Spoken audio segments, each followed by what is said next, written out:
La idea, como el título lo sugiere, hay dos temas acá relacionados a privacidad. La primera parte es sobre la privacidad por construcción y la otra parte sobre minimización de datos. La charla, la primera parte es bastante alto nivel, la segunda parte tiene algunas partes técnicas, pero de todas formas no hay fórmulas. O sea, va a ser técnica, pero espero que la puedan seguir. Si en algún momento tienen preguntas, me pueden interrumpir, porque lo importante es que, que el mensaje llegue, que sea transmitido y por lo tanto no esperen hasta el final, porque si no entienden, no tiene sentido. Bien, privacidad. Yo creo que todo el mundo más o menos informalmente sabe qué es privacidad, informalmente, y tiene un sentido de la problemática. Ha tomado una repercusión internacional y en la media a través de las declaraciones de Snowden en 2014. Hay un documental de Poitras, Citizenfour, y después el libro de Glenn Greenwald, que de alguna forma hicieron público todas estas declaraciones.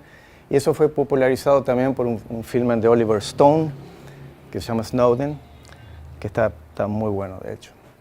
Presenta un poco la historia de esto. Pero eso es solamente el comienzo, en cierta forma, ¿no? Sabemos de WikiLeaks, los problemas con Facebook, Google, y estos artículos aparecen en The New York Times, en The Guardian, en la media internacional. O sea que privacidad, de hecho, es algo que nos concierne a todos, sobre todo con todo el tema de las redes sociales, ¿no? No hay necesidad de justificar por qué es importante. Pero esto no solamente pasa en el mundo occidental. Recientemente ha salido un artículo en China, no sé si lo han visto o han escuchado, a ver si por lo menos poner el comienzo de este video.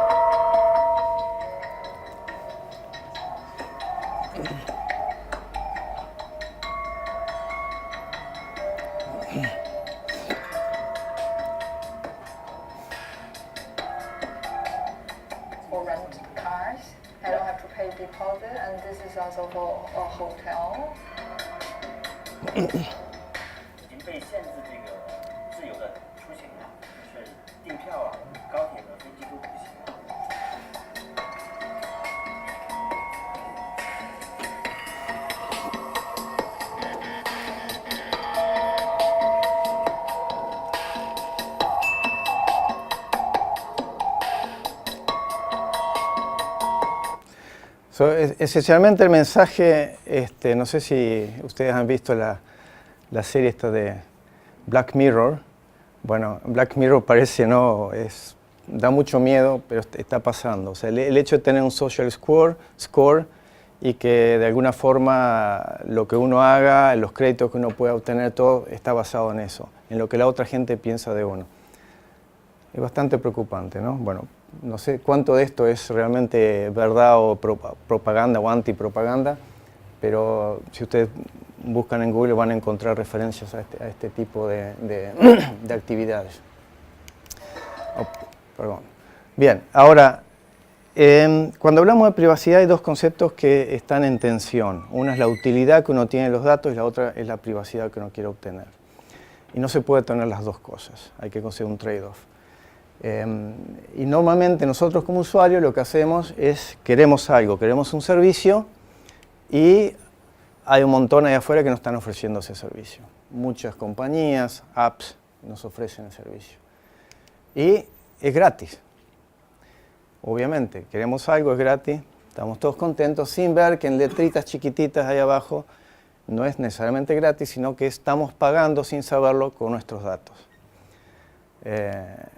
Entonces tenemos dos problemáticas. Por un lado está privacidad o lo que digamos atentar contra la privacidad desde el punto de vista del control. Alguien nos quiere controlar y presionar nuestros datos. Y por otro lado, nosotros mismos estamos dispuestos a dar nuestros datos sin saberlo y estamos entonces ayudando a violar nuestra propia privacidad. O sea que no podemos necesariamente echarle la culpa a las grandes compañías por eso, sino que nosotros también somos copartícipes de todo esto, ¿no? Pero todo bien, aquí nosotros no vamos a hablar sobre eso, sino, bueno, dado que este problema existe, ¿qué se puede hacer? En primer lugar, vamos a tratar de definir privacidad, que no es fácil. Todo el mundo tiene un concepto de qué es privacidad, pero cuando queremos hacer algo de una forma un poco más sistemática, tenemos que tener una definición. Y la primera definición que se conoce académicamente, dada por abogados, es en un libro que se llama El derecho a la privacidad, The Right to Privacy, que define privacidad como el derecho de estar solo. Obviamente en 1890 no había computadoras, ¿no?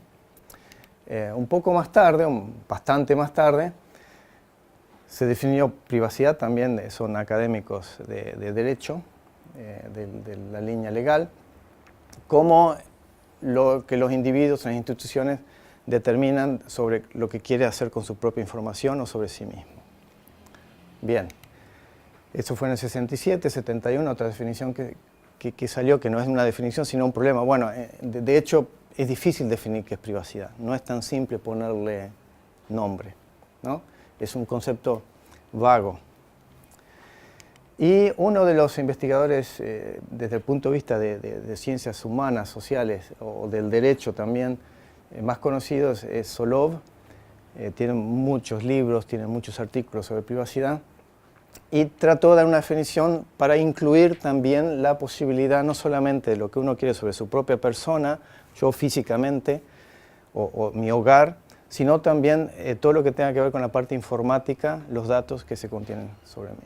Pero de todas formas, todo esto está escrito en inglés o en español, como ustedes quieran, son conceptos informales. Ahora, desde el punto de vista técnico, que es lo que yo como alguien que hace computación, informático, me interesa, es tratar de caracterizar privacidad desde lo que nosotros conocemos, ¿no? Usar lenguajes que en informática se conocen. Y lo más natural es ir a lo que la gente ha hecho en seguridad, que es un área de investigación que ya tiene muchos años, hay gente con mucha experiencia. Ahora, ¿cuáles son los conceptos técnicos de seguridad? Conceptos muy conocidos, por ejemplo, disponibilidad, integridad, confidencialidad. Es lo que la gente de seguridad ha estado haciendo y analizando desde hace mucho tiempo. O, por ejemplo, denial of service, no sé cómo se dice en español. Bien, gracias. Autenticación, el hecho de ser de datos que sean secretos, ¿no? Control de acceso. Estos son todos conceptos que la gente de seguridad maneja muy bien. En privacidad, esto es seguridad. En privacidad hay otras cosas, ¿no? Por ejemplo, va más allá del control de acceso, ¿no? Yo puedo decir, no hay problema, o sea, mi foto que está en la página, la pueden acceder todos. El tema es qué van a hacer con esa foto, eso es lo que me preocupa. Desde el punto de vista de seguridad, si la puedo acceder o no. Privacidad va un poco más allá. ¿La puedo usar? ¿Cómo la puedo usar? Lo mismo pasa con secreto, ¿no? El mismo ejemplo de la página, ¿no? Puede ser pública, pero no significa que todavía no sea mía y que yo tenga el derecho de definir quién la va a usar y cómo. Y después hay otros conceptos que no entran dentro de seguridad. Transparencia, intervencionismo, se podría traducir, que quiere decir que yo tengo datos, los doy, y en algún momento digo, me arrepiento, no, yo quiero ahora que los borren. Y quiero que haya una intervención inmediata para borrar esos datos, para que no haya consecuencias. Unlinkability es el hecho de que yo no quiero que haya conexiones, por ejemplo, si yo tengo datos sobre mí, yo no quiero que se conecten o que se conecte un cierto dato a mí como persona. Y en particular minimización de datos, que es lo que voy a hablar en la segunda parte de la charla. Estos conceptos que están de este lado están afuera de seguridad. Esto es lo que la gente de seguridad no hace. Pero también hay un área que es un poco, hay digamos un overlapping, que es toda la parte de integridad, confidencialidad, control de acceso y la parte de secreto. Eso también se podría decir que son propiedades de security, pero también de privacidad. Bien, entonces esta figura la tengo acá sobre todo porque es muy común cuando uno quiere hacer privacidad, pero ahora simplemente bautizamos con un nuevo nombre problemas que ya existían, pero no es así. No, las técnicas que uno normalmente utiliza en seguridad no se aplican necesariamente para privacidad, no todas. Bien, en Europa, en mayo del 2018, se impuso este reglamento, se conoce como GDPR, que estipula reglas y penalidades sobre el uso y abuso de datos personales.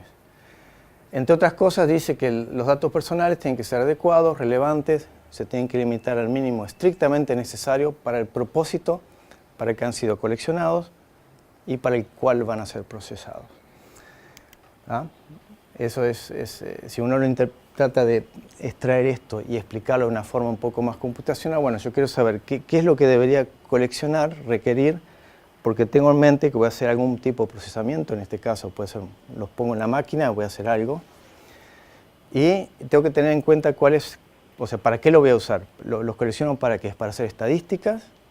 ¿O es para hacer marketing? ¿O simplemente porque preciso acceder a otra base de datos que para eso tengo que tener este dato, ¿no? Eso tiene que estar explícito de acuerdo a la ley.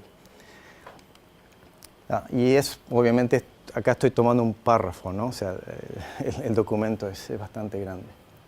Ahora, si ya empezamos con esto aquí, hay algo, las palabras que están en negrita son porque son palabras que si yo las quiero interpretar desde el punto de vista de informática son palabras ambiguas. ¿Qué significa eso, no? Y yo le quiero dar un significado preciso. Bien, ¿por qué esto es importante? Bueno, es importante porque en Europa la penalidad es bastante grande. Es 20 millones de euros o 4% del ¿cómo se llama? El turnover, lo que gana la empresa en el año, lo que sea mayor. O sea, una empresa que de repente yo vengo y digo, no, mira, ellos usaron mis datos para algo que me dijeron que no lo iban a usar, me dijeron que iban a usar para esto, lo usaron para otra cosa. Y yo gano el caso, bueno, la empresa es liable, es responsable de pagar mucho. De hecho, un caso muy reciente en Google de alguien que pidió exactamente eso, quiero que borren todos mis datos y no había forma, obviamente, como ustedes saben, esos datos están distribuidos y ganó el caso, ¿no? No sé cuánto le pagaron, pero ganó el caso.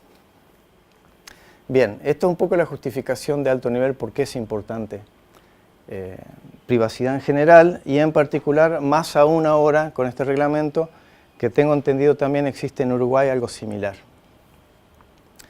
El GDPR es muy grande y acá voy a presentar una selección de algunos conceptos que son interesantes también desde el punto de vista técnico.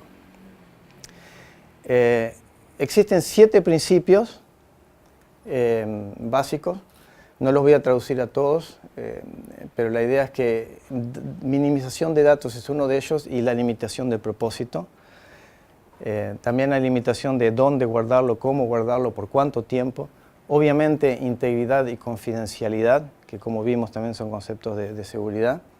Y accountability, que es el tema de responsabilidad, ¿no? Entre otras cosas. Hay algo que se llaman los fundamentos legales, lawful grounds.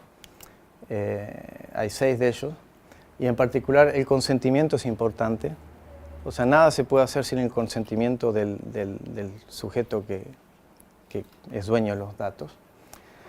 Y hay otros temas interesantes también, que no voy a entrar en detalle ahora. Y por último están los derechos. Derechos hay más, acá estoy mencionando solamente 5. El derecho a la información, a la rectificación sobre los datos personales. El derecho de poder, por ejemplo, también pedir que mis datos sean dados en un formato que puedan ser utilizados en diferentes plataformas. El derecho a que borren mis datos en el momento que sí que quiero que borren todo lo que tienen sobre mí, y etcétera. Hay un montón de derechos. En esta charla, más o menos, yo no voy a entrar en detalles técnicos, excepto por minimización de datos, pero voy a tocar un poco el tema de propósito y el derecho a ser olvidado, a borrar los datos. Sobre todo porque todo esto, si ustedes vienen, la gente que viene de informática sabe que muchas de estas cosas no son necesariamente fáciles, ni siquiera de caracterizar desde un punto de vista formal, menos aún de enforzarlos o asegurarse que se respeta. Bien, ahora, antes de hablar, el título habla de privacidad por construcción. Para hablar de privacidad por construcción tenemos que hablar primero de privacidad por diseño. que no estoy muy seguro si se dice así en español. Bien, el concepto de Privacy by Design, PBD, ¿no? Privacidad por diseño, es un concepto bastante viejo, viene de los años 90,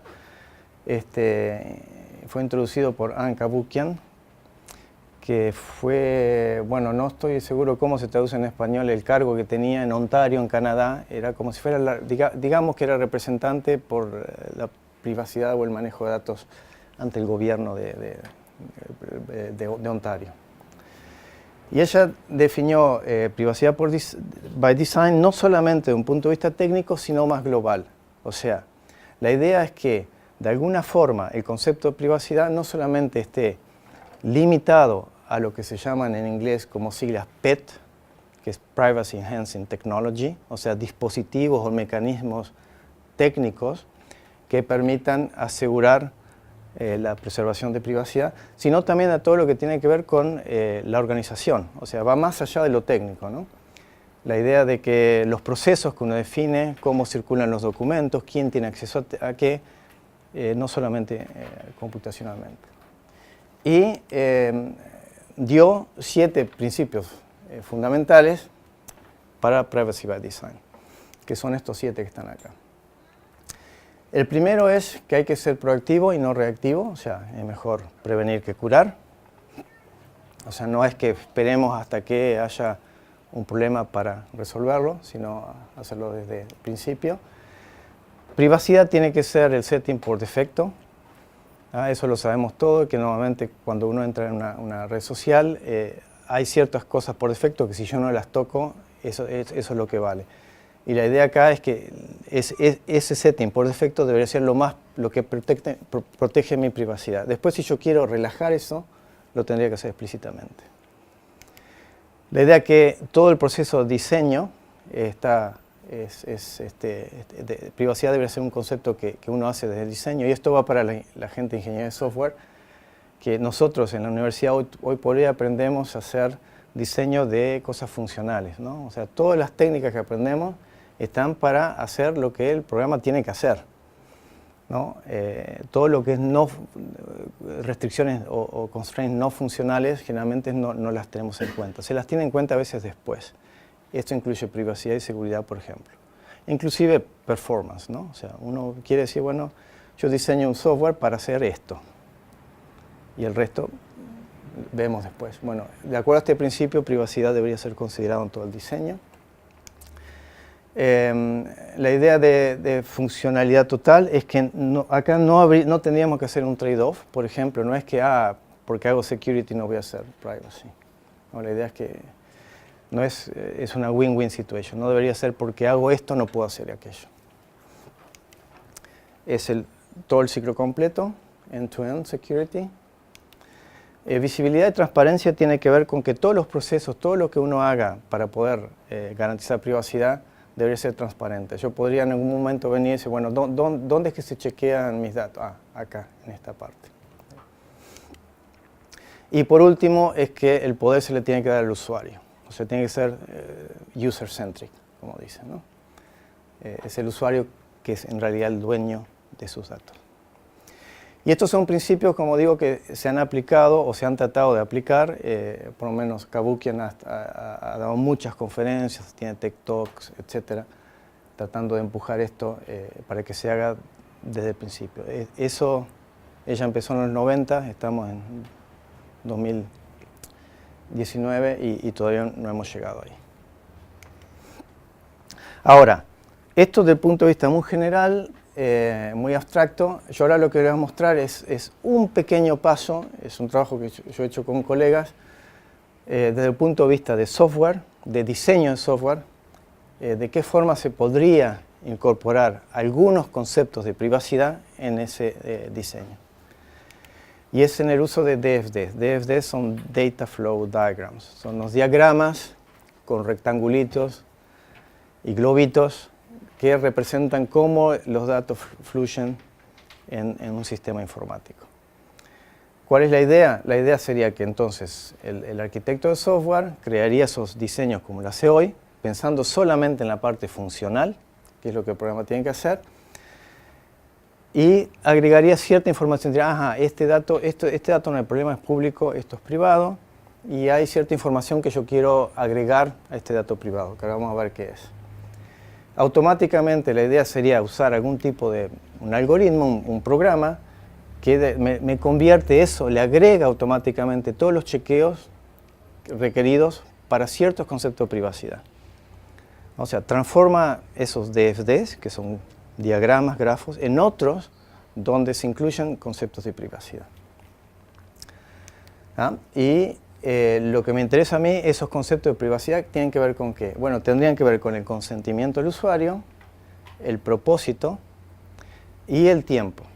O sea, yo cuando digo, sí, no hay problema, te doy esta información sobre mi persona, solamente la puedes usar por 2 semanas y mi consentimiento es para que la uses solamente para hacer estadística. Automáticamente eso quiere decir que a las 2 semanas esa información se debería borrar de cualquier lugar en el sistema y obviamente que no se usa para otra cosa. Esta es un poco la idea. Ahora, ¿cómo hacer eso? No importan los detalles, pero la idea es que uno agarraría un diagrama de estos que hace el ingeniero de software, que es un diagrama por ahí grande, y yo quisiera tener un programita que camina en ese diagrama y me lo transforma en otro.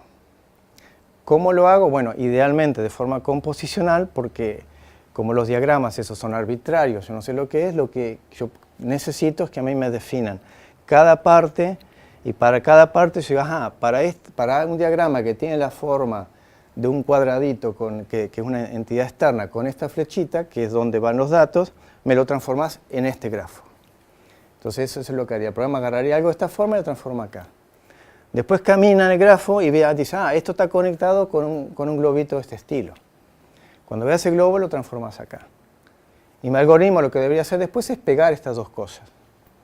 ¿No? Obviamente es más simple hablarlo que hacerlo, porque hay loops, hay dependencias, etc., ¿no? Es complejo, pero la idea es que hay un algoritmo por atrás que podría hacer eso. ¿Qué es lo que tiene esto? Bueno, hay diferentes cosas, ¿no? O sea, y esto obviamente, como dije, los DFD esencialmente, sin entrar en detalles, acá yo estoy mostrando de este lado todos los constructores básicos de un DFD, y son solo estos, no hay más. Y lo que estoy dando acá de forma gráfica es el algoritmo. ¿Cómo hago para transformar eso gráficamente? Obviamente, como dije, el secreto está después, hay que pegarlo, y eso no es tan simple. ¿Sí?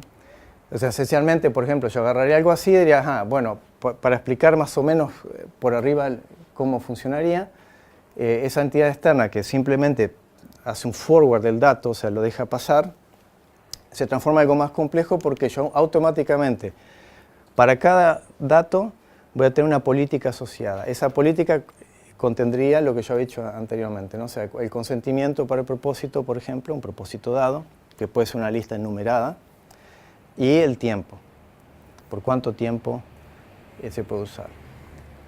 Y después hay un chequeo, si efectivamente, esto estamos hablando a nivel de diagrama, diseño, no hay programas por ahora. Después el programador va a tener que agarrar esos diagramas y programar, ¿sí? Hay un chequeo automático y esencialmente se loguea todo. Entonces, ¿qué tenemos acá? En cierta forma lo que tenemos son como 3 camadas diferentes. Está la parte de procesamiento de datos, que es lo que existía antes. Los DFD tenían eso. Cómo fluye el dato.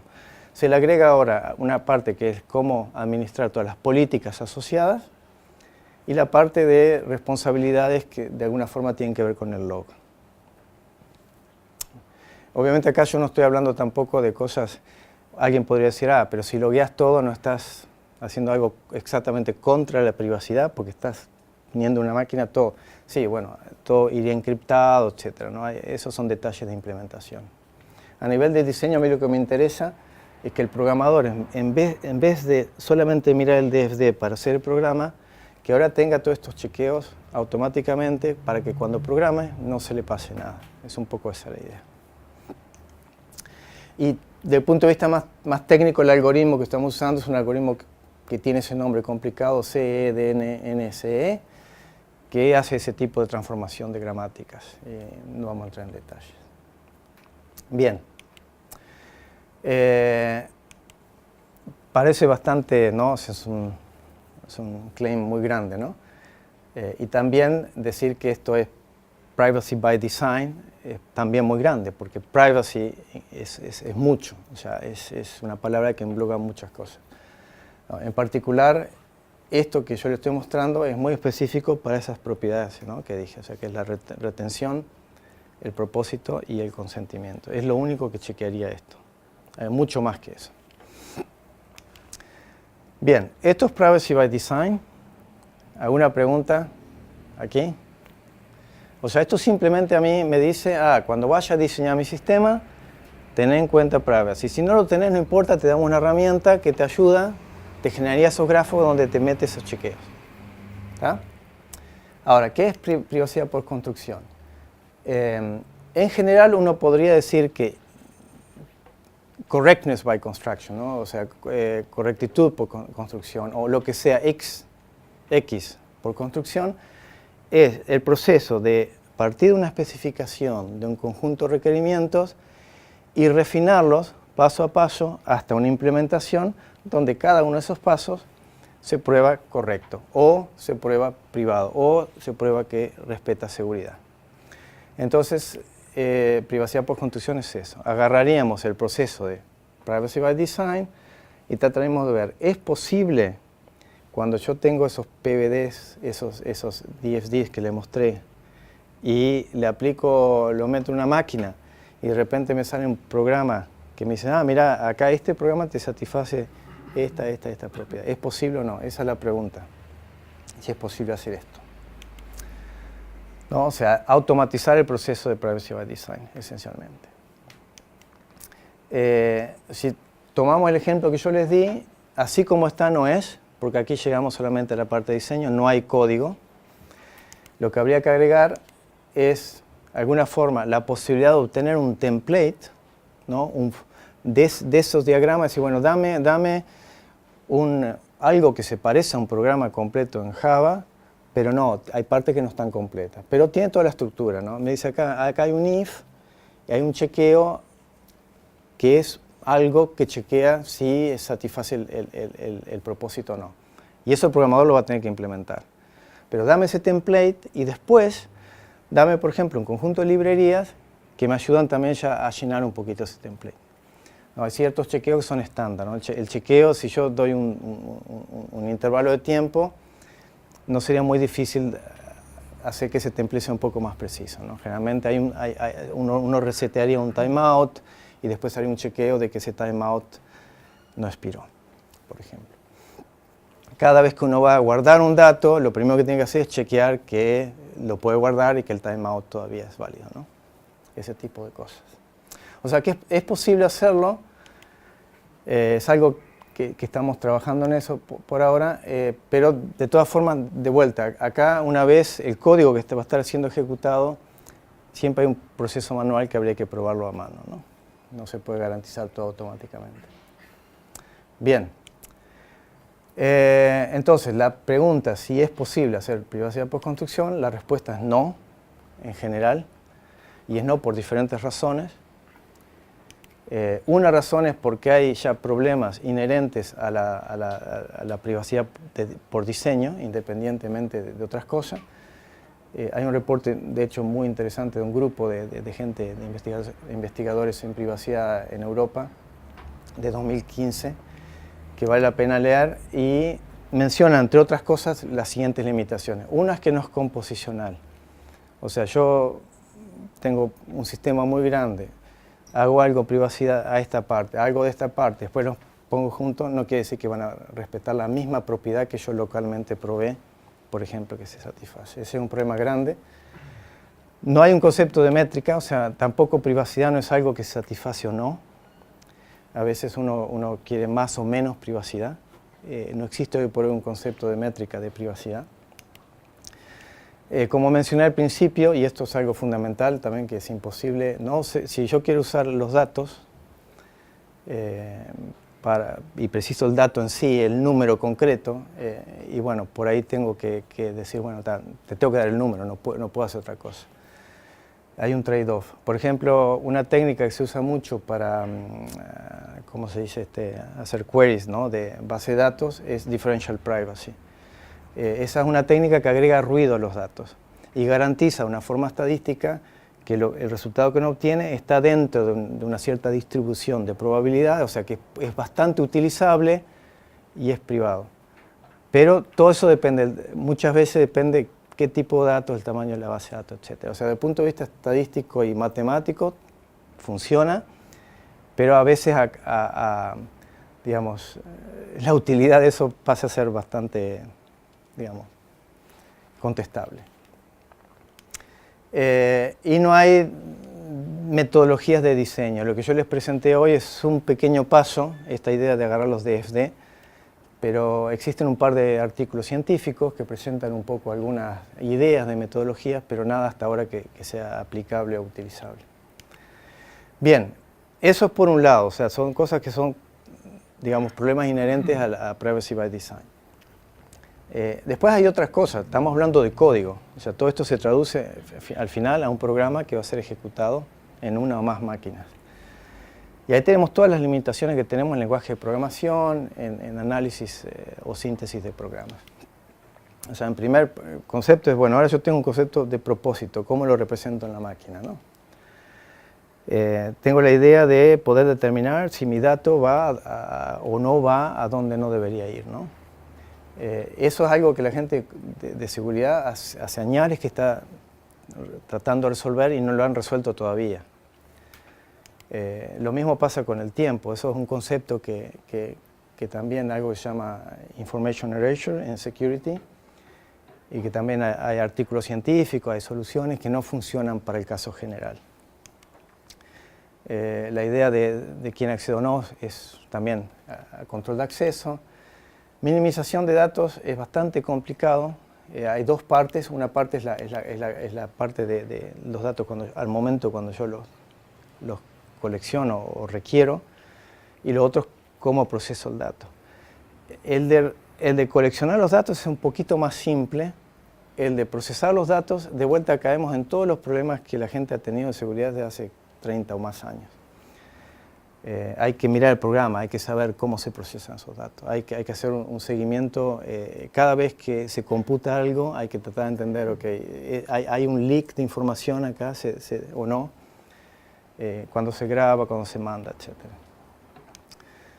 Bueno, o sea que hay problemas por todos lados, o sea que no hay una esperanza de hacer algo completamente automático, pero de la misma forma como la gente que ha hecho verificación de software para determinar si un programa es correcto o no, uno no da garantía 100%. Lo que uno hace es incrementa el nivel de confidencia de qué es más correcto, ¿no? Bueno, acá es lo mismo.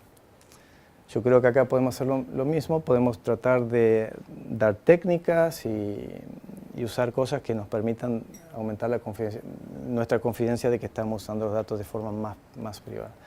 Obviamente que esto no es suficiente para una compañía que tiene que después decirle, no sé, acá en Uruguay o en Europa, al GDPR, a decirle, no, mira, yo no quiero pagar 20 millones de euros porque... No, pero bueno, es un problema grande. ¿Cómo hacerlo automáticamente? No se sabe hoy por hoy. Esta cerraría la primera parte, que es sobre Privacy by Construction. Y antes de cambiar al otro tema, que ahí vamos a entrar un poquito más en detalle en la minimización de datos, es el momento para ver si alguien tiene preguntas o comentarios sobre esto. ¿No? Bien. Entonces, minimización de datos. Es un poquitito más técnico. Volvemos al GDPR. La idea ahora, porque uno quiere hacer algo de un punto de vista más formal y probar cosas y eventualmente hacer algo, un software si es posible, hay que tratar de desambiguar estos conceptos y entender esto, ¿no? Y para eso tenemos que limitarnos, no podemos agarrar este concepto en forma general.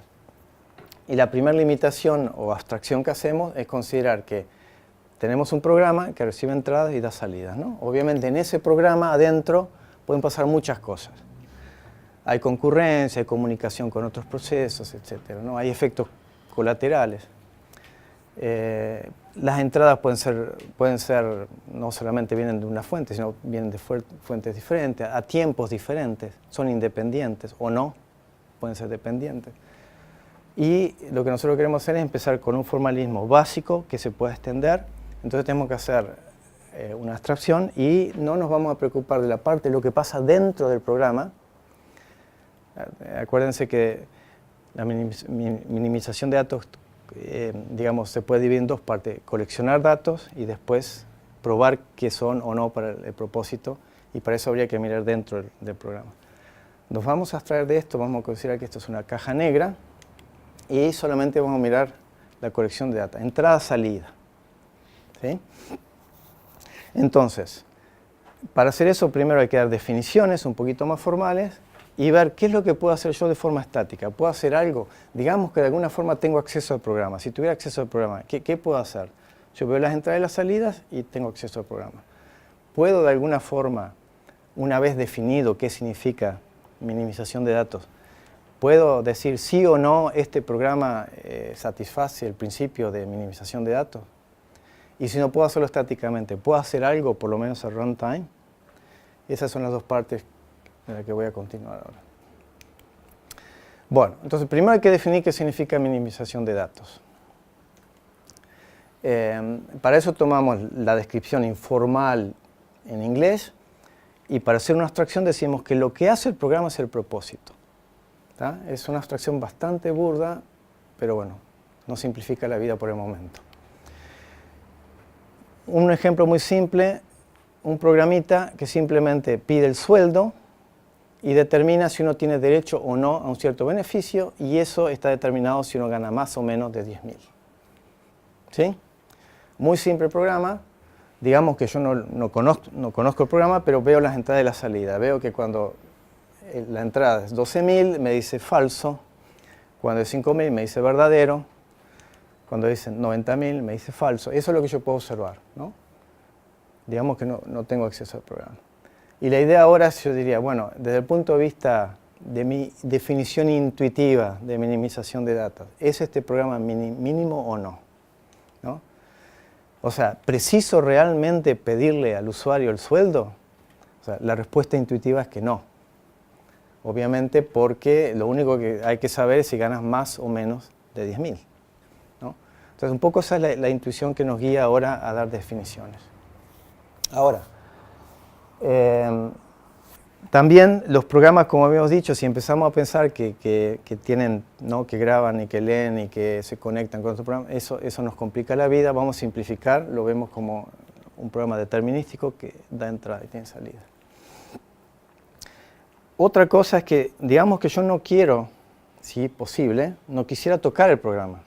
Si yo detecto que ese programa no es minimal, puedo de alguna forma filtrar la entrada del lado del cliente, de tal forma que al servidor le llega solamente algo que no hace, ¿cómo dice? No hace un disclosure, no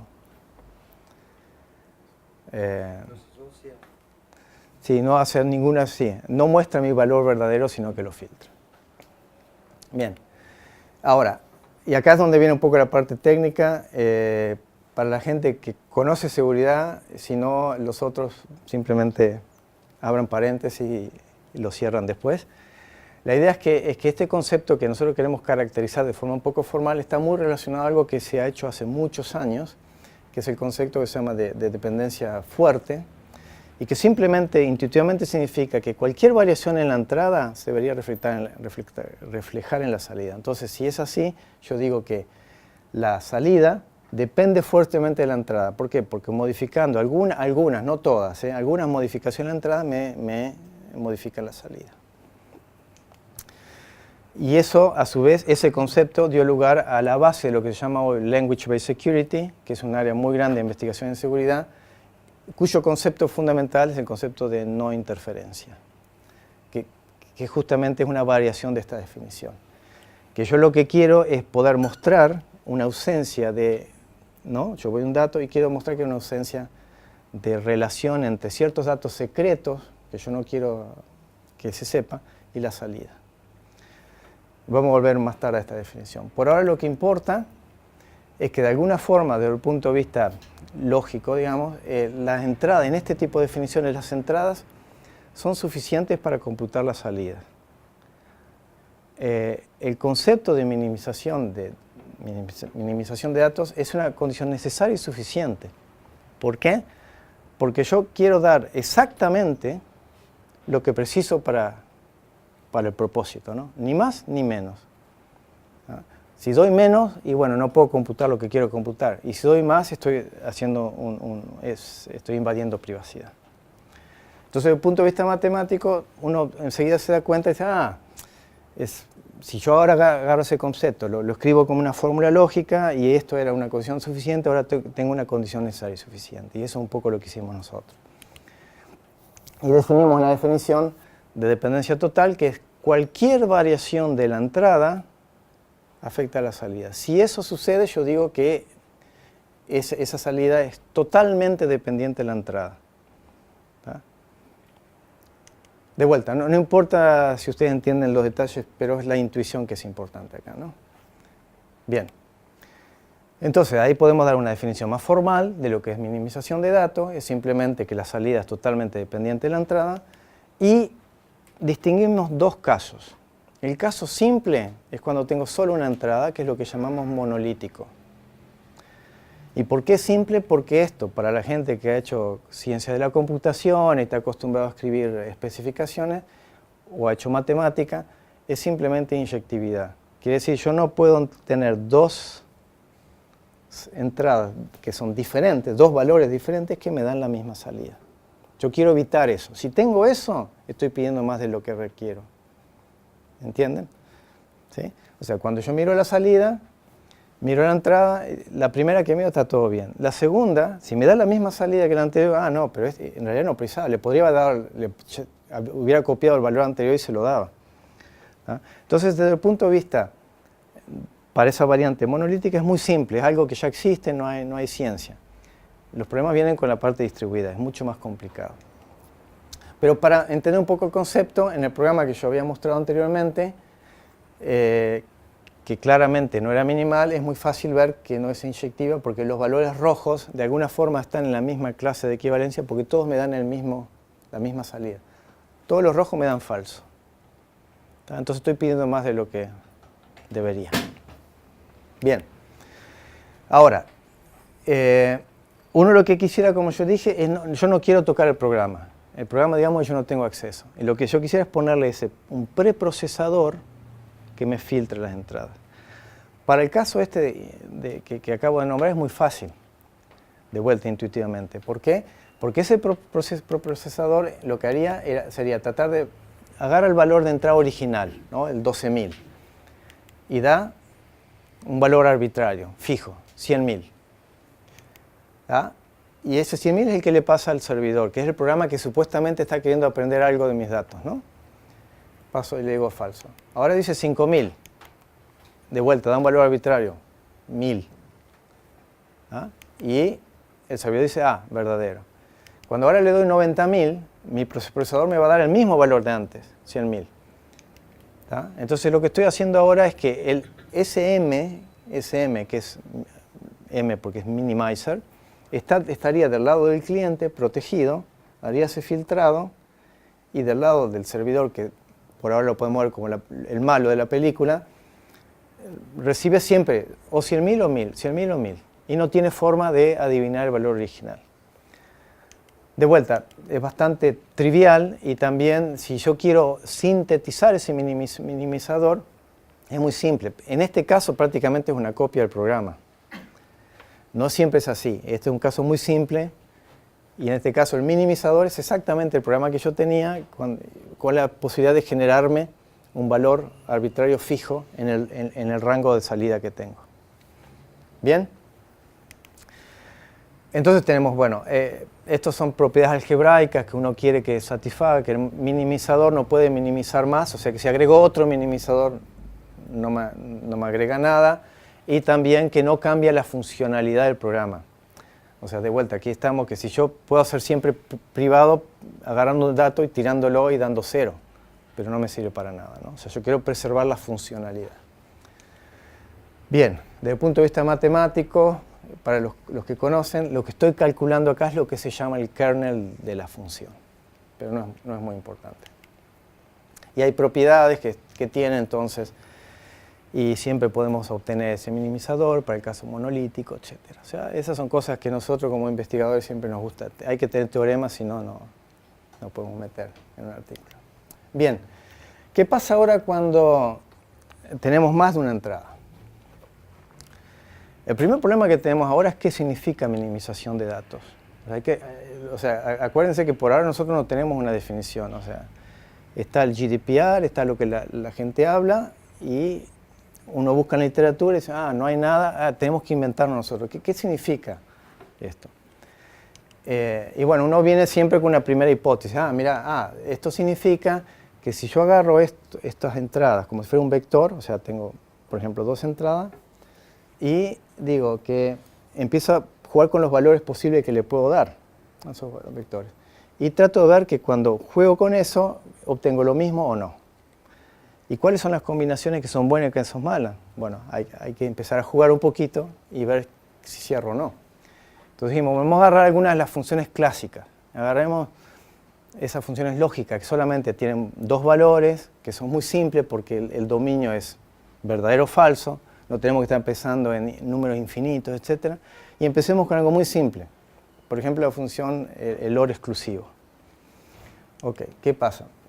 Digamos ahora que yo ya sé cuáles son los valores posibles, porque conozco que el OR exclusivo de falso, verdadero es verdadero, verdadero, falso es verdadero, falso, falso es falso y verdadero, verdadero es falso. Es una tablita, como ya los conozco, lo puedo testear. Y puedo probar si mi definición intuitiva cierra o no cierra, ¿no?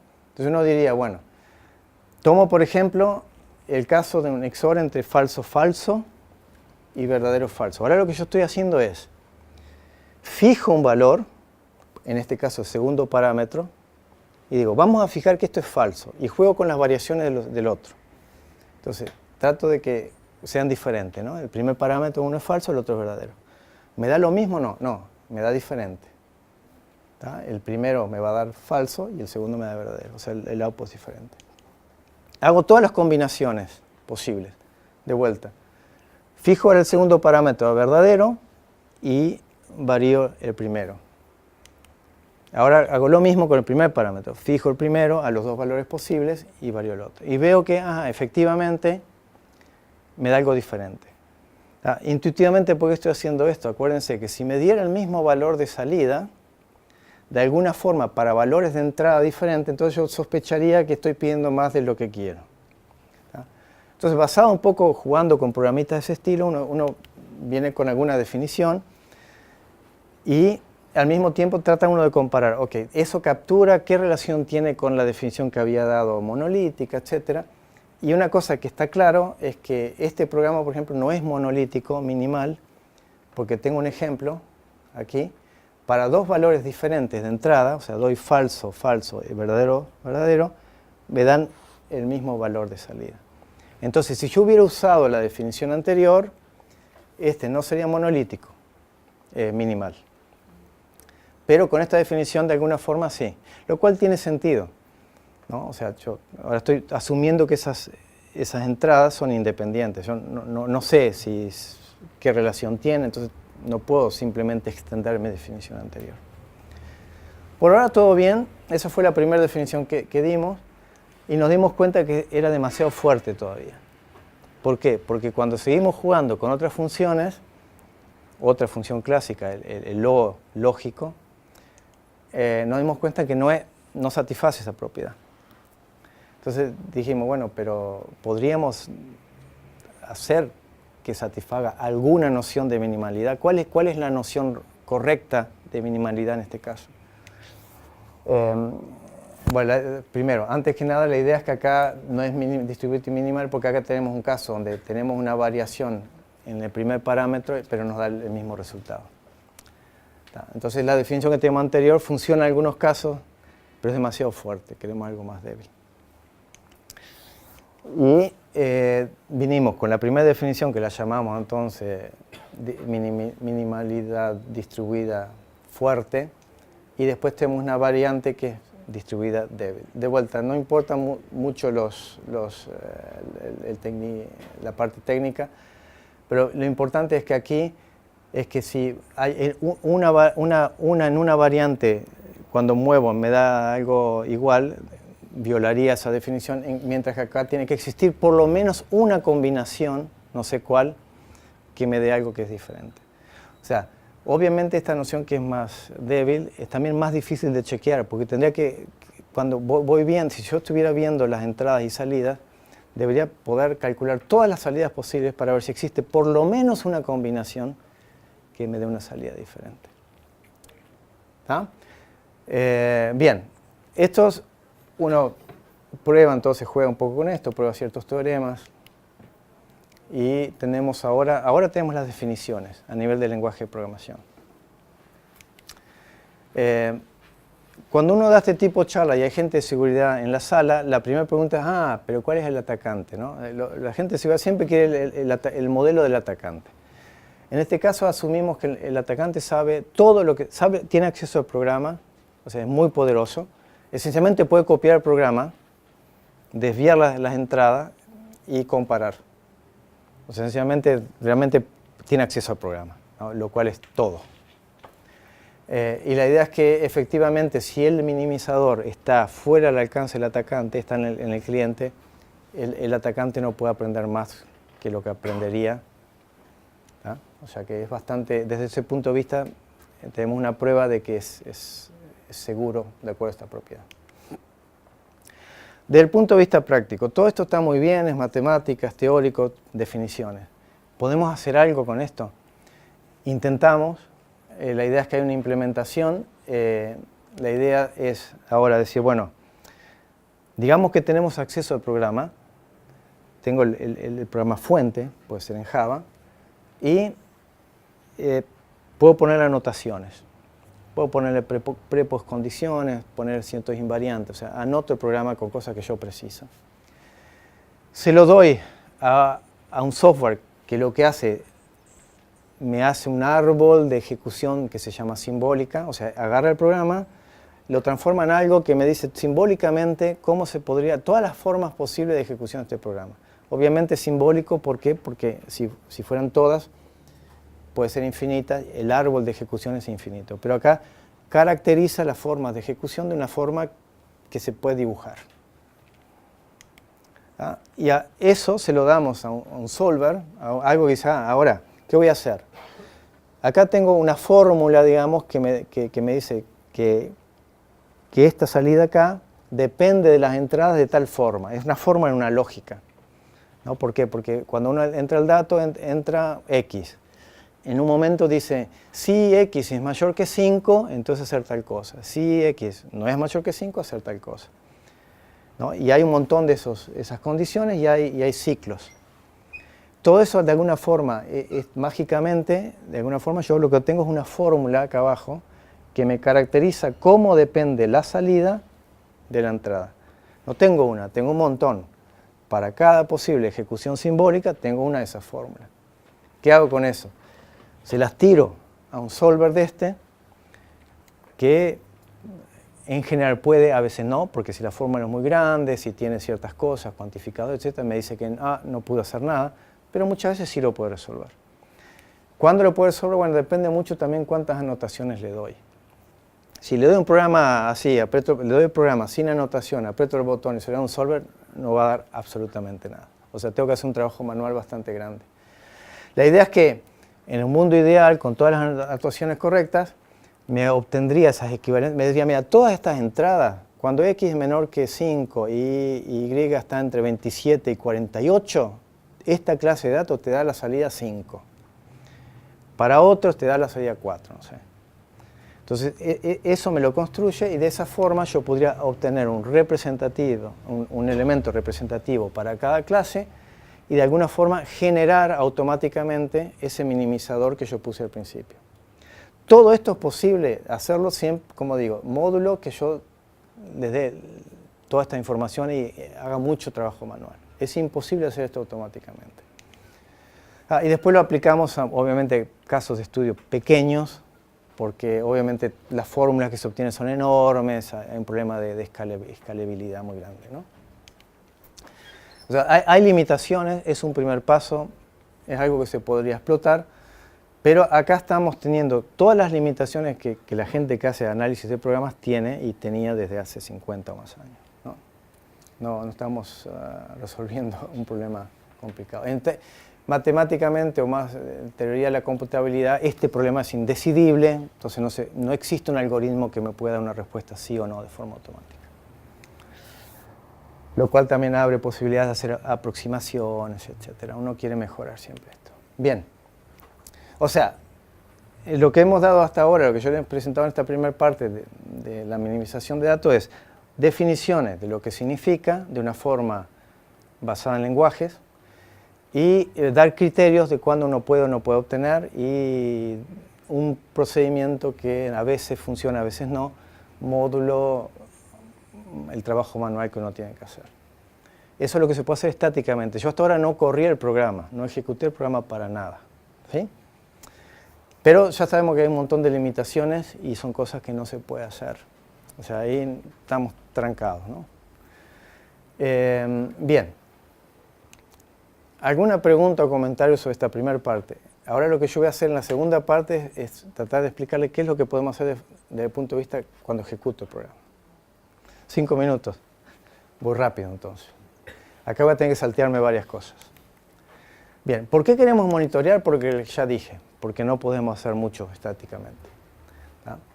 Bien, podemos hacerlo, podemos hacer algo desde el punto de vista de runtime. Obviamente lo primero que uno hace es fijarse qué es lo que hay y después nos dimos cuenta que había muchas cosas sobre temas relacionados.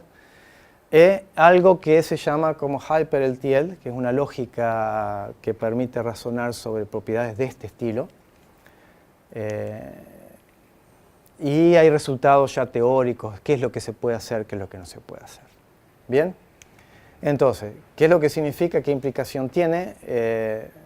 En primer lugar que dijimos, bueno, podemos expresar esta propiedad que nosotros queremos.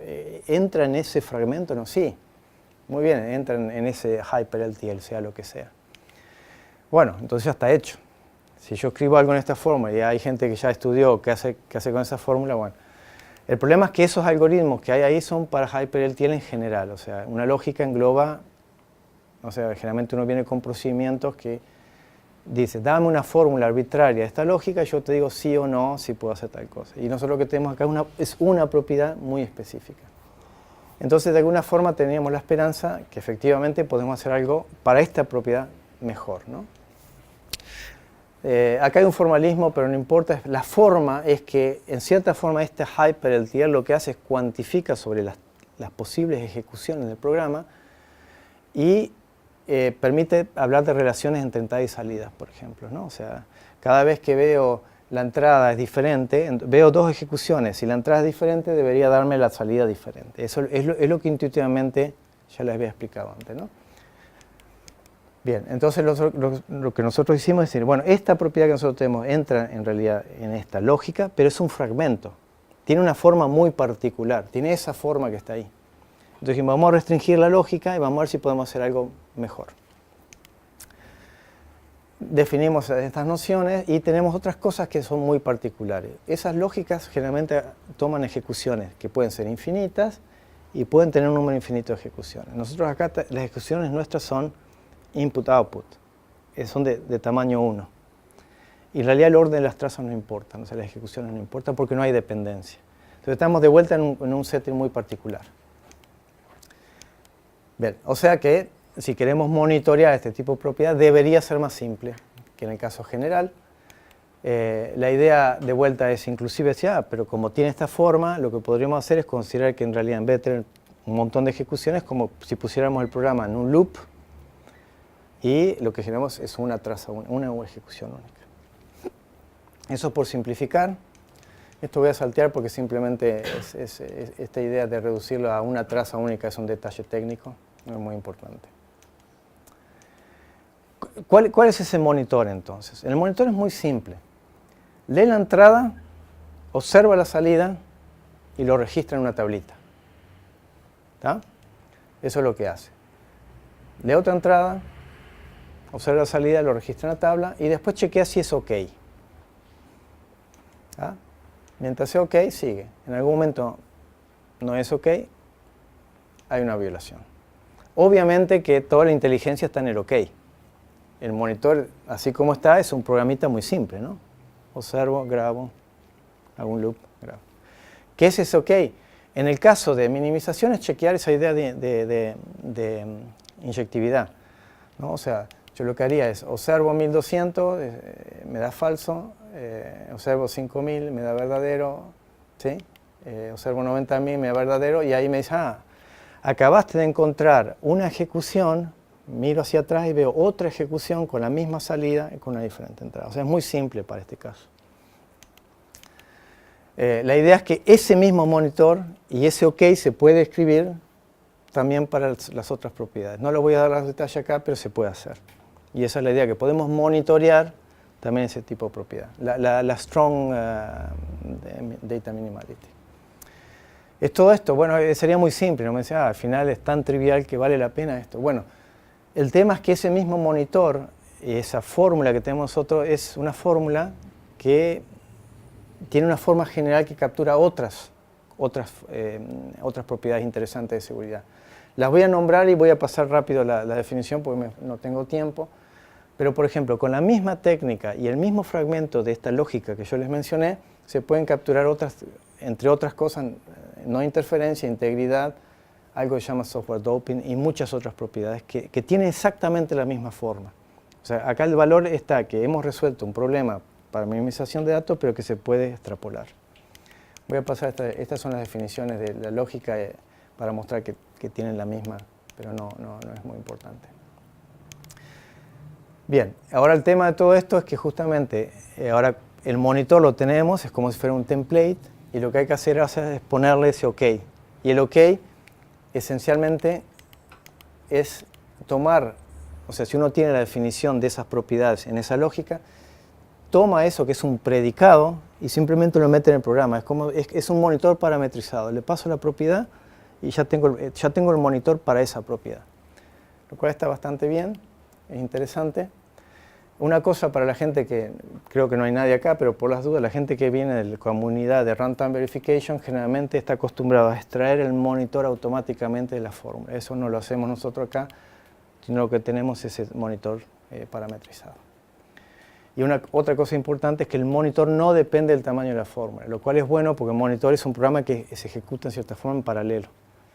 Y queremos que el monitor sea lo más chico posible, ¿no? Y generalmente fórmulas más grandes me dan monitores más grandes, lo cual es una ventaja acá.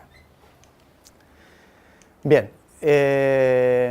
esto lo voy a comentar nada más, que si los dominios de entrada y salida son finitos, no solamente puedo hacer lo que puedo hacer, sino que también puedo extraer el minimizador con esta técnica.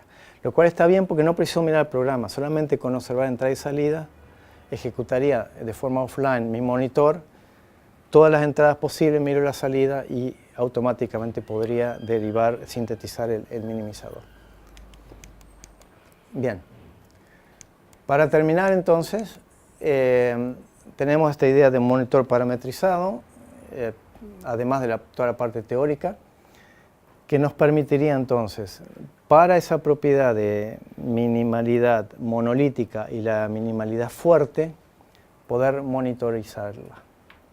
O sea, la idea acá es, yo tengo un programa y alguien me pregunta, ¿sos minimal o no? Yo digo, bueno, no sé, o digo que sí, pero no soy. Y yo no creo, entonces le pongo el monitor. Esa es un poco la idea, ¿no? Sería una forma también de hacer auditoría, por ejemplo. Lo cual, ojo, el monitor no garantiza que sea minimal. Lo que garantiza es que si hay una violación y esa violación como se dice, hay un testigo de esa violación a través de esa ejecución, la va a encontrar y va a decir, hubo una violación. Puede ser que por casualidad después de 7, 8, 10, 15 años, el monitor nunca tomó datos que me permitan a mí determinar que la violé. Lo cual el monitor no dice sí, pero cuando dice no es no. Y normalmente dice no sé. Bien, esto lo voy a saltear, es un poco de mi interés. Lo que sí es interesante mencionar ahora, que es algo que estamos haciendo actualmente, un artículo que estamos por mandar, que es ahora, podemos hacer algo para propiedades que no son monitoreables. Por ejemplo, la noción de Weak Distributed Minimality, que no hablé mucho acá porque es la más complicada, esa en principio teóricamente no se puede monitorear. De la misma forma que hay restricciones técnicas por el lado de la indecidibilidad, también existen resultados similares para no monitorabilidad, y esa propiedad es compleja y no se puede. Pero si uno combina con un modelo del programa, lo usa como un oráculo a runtime, entonces yo puedo ir acumulando, ejecuto el programa y llamo a mi oráculo, lo llamo. La mayoría de las veces este oráculo va a decir, mira, run out of memory, run out of time, no puedo y no pasa nada. Pero en algún momento por ahí me dice que sí, detecta violaciones. O sea, a pesar de que la propiedad teóricamente no es monitoreable, se puede hacer algo para paliar eso o mejorar. Eso es el trabajo actual que yo estoy haciendo desde el punto de vista más teórico. Y bueno, esta segunda parte es un trabajo con un colega, Dave Sanz, y Srinivas, que era un postdoc que ya no está más con nosotros. Bien, eso es todo lo que tenía para decir. Lamento si fue muy técnico para algunos de ustedes o si fue poco técnico para otros, pero bueno, es difícil encontrar el punto medio.